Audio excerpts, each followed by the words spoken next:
when you make a film of this scale, you have a responsibility, and a film which is true to an audience that is huge, that goes to which Arun Gowli has his own following who are going to come there. You have to be true to them. You have to be true to yourself. You have to be true to the budget, and you got to kind of think about all those things, put them into perspective, and say, are we being indulgent at this point in time? Then we should pull the reins, and when we need to really go for it, do it. What's important in this whole combination was the vibe, the world, and I think that Osham is created beautifully with the kind of people, the team, everybody who came on to the film. He was so responsible in bringing so many of those people onto the film who we worked with, and my job was always to make sure that we are not disconnecting from the audience, that if I can't understand it, or I don't know why you're taking this shot, or don't do it, because I don't know what's going to happen. And Osham is very, very different in the way he takes his shots. This film doesn't have one OS. I've never, like an over-shoulder shot of a close-up of another guy while talking. I could be sitting here, talking here, and then the next shot's going out there. But then the way it's cut and it comes together, in fact, Deepa, who's our editor, first when she saw the footage, she's like, God, how am I going to cut this? And now it took her 2 months to just figure out what he was planning and how he was trying to tell the story. I could see it, but for her to also get into the groove of it and for it to be seamless, it takes time.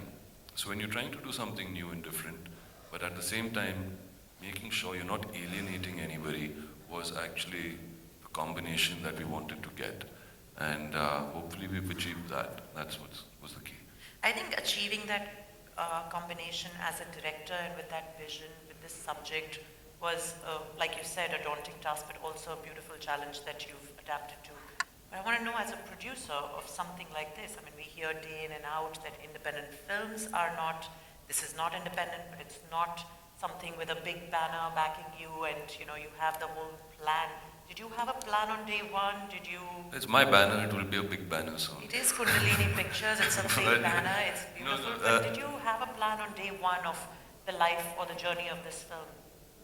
I said, I want to make this movie. I want to make it with Osham. There's nobody else I'm going to make this film with. If he had said no, I wouldn't have made the film. And all the people, as I said earlier, in the beginning of our journey, had left us. There were a lot of people who had worked a long time and had stuck with us and had not got paid. And there was a responsibility towards that. Of course, there was also a kind of an obsession about making the film myself. And so I said, okay, whatever it is, we'll start the movie, we will do it. We'll see how it goes, okay? And we'll run with it. And I'm grateful to the whole team to have been that committed around it. So yes, it was done in a very independent manner because there was no studio backing, okay? It was not an indie film because it doesn't have the scale of that, okay? But we are trying to shoot it in a thing. So I don't think anybody's really done that. It was just pure passion that drove this film. And I'm glad it did because it ended up being extremely enriching and is something which I think I've learned so much about production, about how, what goes into making a film if you really want to make it correctly. And I think created wonderful relationships through the process of doing that. I know the kind of people I would definitely be using in my films going forward and how we would be going forward with that. And a lot of people who I will never work with, at the same time because they just cannot get it. They're not passionate enough. So I would only work, what this film has taught me is to work with people who are only passionate. And then commercially what it does and what happens, that we will see when the film comes out. I can't believe that, Osham, you've made the next film. We can move on. That's Lee being funny. We've got some stills in here which have been slipped in quietly. Just go back for a minute. And one more back. So this is the set we built, the Dagdi Chowk set. You can see it, at night as well. So we spent a lot of time on this set. Also, I was very particular about the kinds of light. There was a certain type of sodium light at a certain point in Bombay growing up, and then it changed to tubes at a certain point. So a lot of the films also color coded like that, so you know the eras without having to resort to cheap like sepia toning and all that kind of stuff. It actually is the way the light works in the film. So just go forward. Keep going. Yeah, it's just at night. You can go forward. Okay. We can talk a little bit about Arjun. No, we shouldn't talk about this one. Yeah, some of this is actually from the film itself. Maybe we shouldn't talk about it yet. Yeah, this too. Yeah, so this image, Go back, this back. is a crazy image.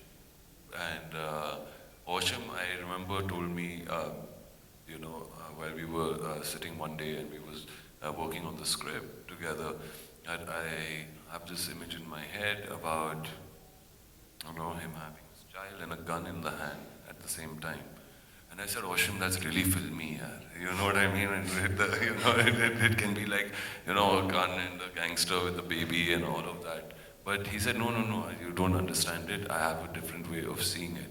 And how this scene actually happens and what the mood of the scene is and where he's placed this. When you all watch the film, please, you will remember, this conversation, it's so apt and it so beautifully comes in, and it's so poignant for the story, the way it moves forward. But you have to watch the film.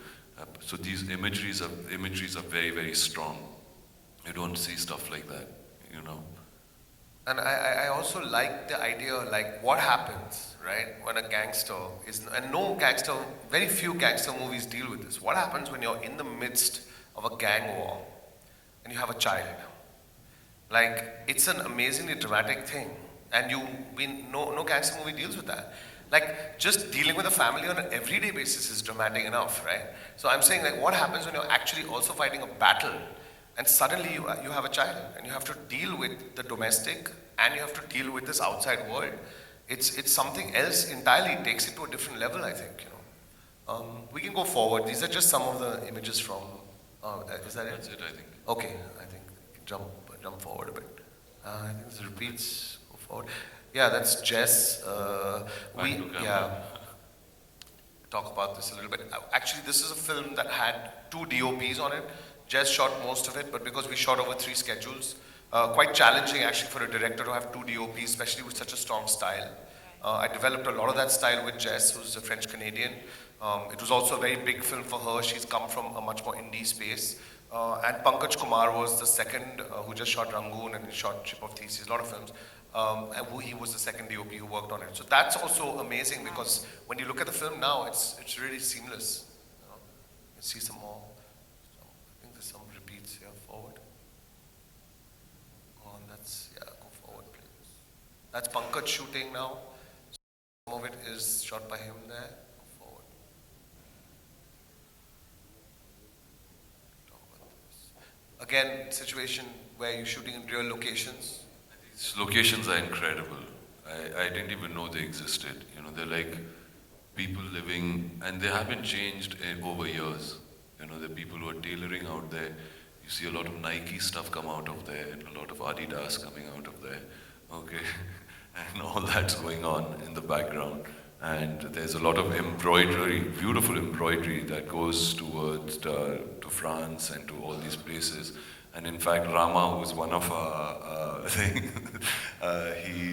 one day we were shooting on this day, and there was this charpai, and they put the weave on it, and they kind of do the embroidery on that charpai. They've got the net, and then they do the embroidery on it, and on that they put a chadar so it doesn't get spoiled. And Rama thought it's a bed, and he went and he sat on it, and he went through this embroidery. This guy had spent, I think, 4 months. Doing embroidery on, and he went bang right through that thing, and I've never seen a guy look so distraught. Yeah, but the karigar who was there, I mean, he just held his head. He said, 4 mahine, 4 mahine.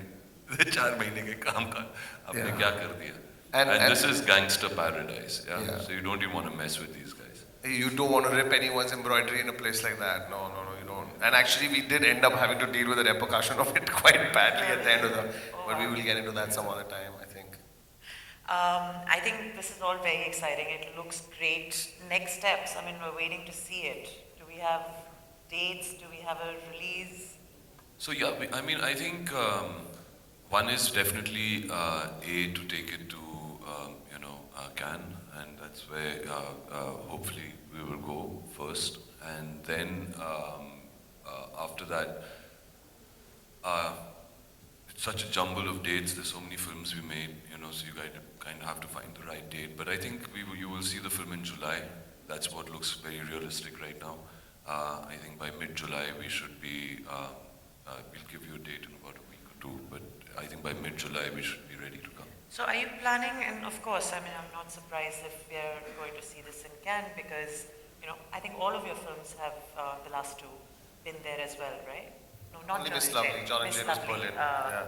John and Jane was at Berlin? Berlin, Yeah. So do you ever feel that, once you're opening up the film over there or showcasing it there, there's a certain sort of slot that the film gets in when you come here to do a theatrical release, or is this also going to be the first time when you're going to... Well, it's a film which we've been talking about. It's a film which I think is compatible to both, and I think that is what we went out to make.